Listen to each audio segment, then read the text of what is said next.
Can you see the ghosts of Anzacs as they march across our land? Can't you hear them saying with one voice, they had to make a stand? Do you comprehend that Anzacs fought so we'd be safe and free, to protect our land and aquifers from wilderness to sea?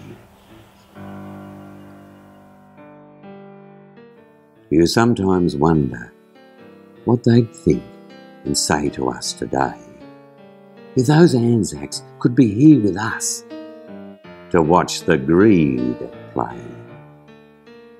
For the enemy are miners taking swathes of our great land. When nothing's left but desert, it's too late to have mines banned.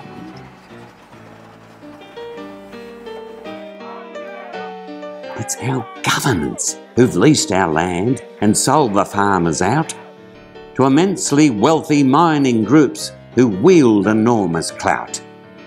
And the freedom once enjoyed by country folk to work their farm has been undermined by ruthless forces causing grief and harm. Where once farmers planted crops, now miners sow the fields with pipes that dot soulless landscapes scarred by roads arranged in grid-like stripes. And the open cuts, deep shafts to hell, will haunt our land through time. And the men who fought so we'd be free would label it a crime.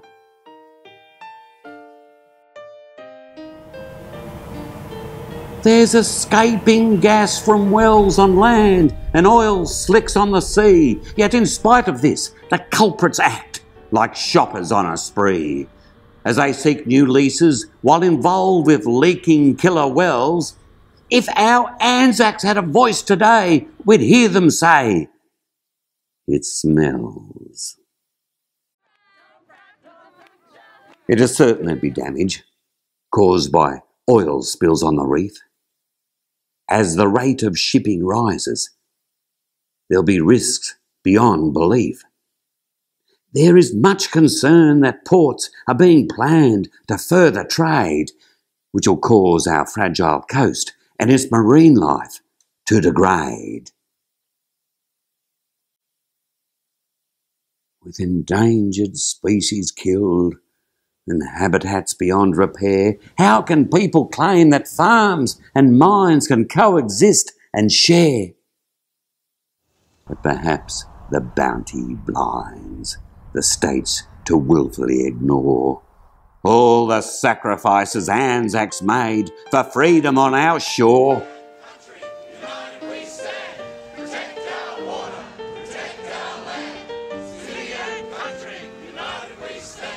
As our farmers do not own the coal and gas beneath their land, they, like Anzacs in the First World War, are mounting a strong stand. They are fighting for their right to farm on land that's not debased and been scarified by mining that reduces ground to waste. We've all heard about the mateship that sustained our fighting men. On the battlefront, they saved each other time and time again. With their stories told at services on every Anzac Day, we're reminded of their sacrifices we should not betray.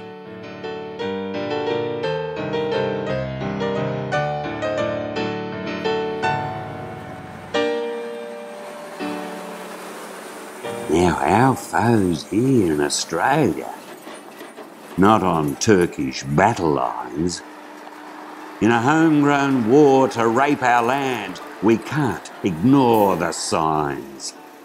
So communities have come together claiming as their right to be free to lock that gate, and it's the miners they must fight. Yes, that Anzac spirit lives again to march across our land, It is giving voice to farmers who've combined to make a stand, for they comprehend that Anzac's fought so we'd be safe and free, to protect our land and aquifers from wilderness to sea.